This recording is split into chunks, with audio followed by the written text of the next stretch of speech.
സുബ്രഹ്മണ്യ സ്വാമി ക്ഷേത്രത്തിൽ ആദരിക്കൽ ചടങ്ങ് നടന്നു. ഇപ്പോഴത്തെ കുട്ടികളുടെ IQ ലെവൽ വളരെ ഹൈ ആണ്.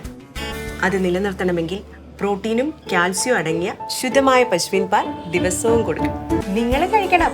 ജനതയുടെ പാലും നെയ്യും ഭക്ഷണത്തിന്റെ ഭാഗമാക്കണം.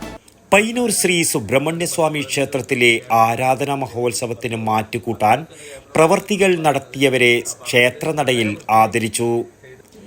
ആരാധനാ മഹോത്സവത്തിന്റെ മുന്നോടിയായി നടയിലെ 16 വലിയ തൂണുകൾ ഇനാമൽ പെയിന്റിംഗ് നടത്തി നവീകരിച്ച യുവശില്പി ചിത്രൻ കുഞ്ഞുമംഗലം ശീവേലി പ്രദക്ഷിണ വഴി ചുരുങ്ങിയ ദിവസം കൊണ്ട് കരിങ്കൽ പാകൽ പ്രവൃത്തി പൂർത്തീകരിച്ച കെ പത്മനാഭൻ, വർഷങ്ങളായി ശുചീകരണ പ്രവൃത്തി നടത്തിവരുന്ന കെ കൃഷ്ണൻ കോമരം, സദാനന്ദൻ കെ എന്നിവരെയാണ് ആഘോഷ committee chairman AV Madhava Poduval ആദരിച്ചത്.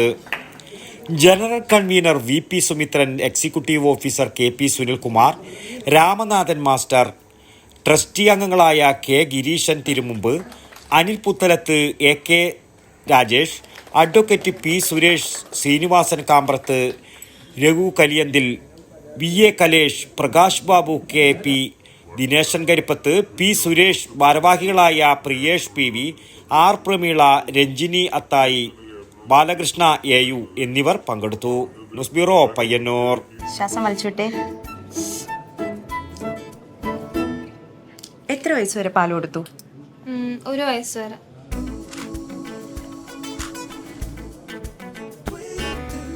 കണ്ടില്ലേ, ഇപ്പോഴത്തെ കുട്ടികളുടെ IQ ലെവൽ വളരെ ഹൈ ആണ്. അത് നിലനിർത്തണമെങ്കിൽ പ്രോട്ടീനും കാൽസ്യവും അടങ്ങിയ ശുദ്ധമായ പശുവിൻ പാൽ ദിവസവും കൊടുക്കും.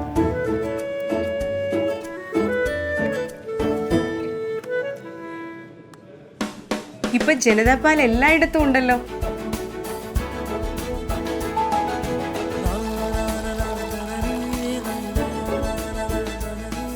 നിങ്ങൾ കഴിക്കണം. ജനതയുടെ പാലും നെയ്യും ഭക്ഷണത്തിന്റെ ഭാഗമാക്കണം. ആരോഗ്യമുള്ളവർക്കേ നാളെയുള്ളൂ.